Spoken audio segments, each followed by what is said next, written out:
క్రీస్తునందున్న ప్రియులకు ప్రేమతో వందనాలు తెలియజేయుచున్నాను. సెప్టెంబర్ నెల 29వ తేదీ 2024.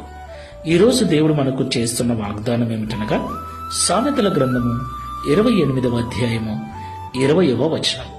నమ్మకమైన వానికి దీవెనలు మెండుగా కలుగును. ఆమేన్. నా ప్రియమైన సహోదరి సహోదరులారా, దేవుని యొక్క దీవెనలు, దేవుని యొక్క ఆశీర్వాదము మన మీద ఉంటే అది మనకెంతో క్షేమము.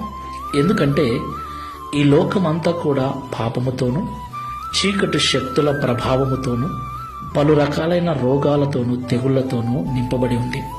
ఎటువైపు నుండి ఎలాంటి నాశనము మన మీదకి వస్తుందోనని నిత్యము భయముతో బ్రతికేటువంటి దినాలివి. ఈ భయంకరమైన గడ్డు పరిస్థితులలో, చెడ్డ దినాలలో దేవుని యొక్క ఆశీర్వాదము, దీవెనలు మనకు తోడుగా ఉన్నట్లయితే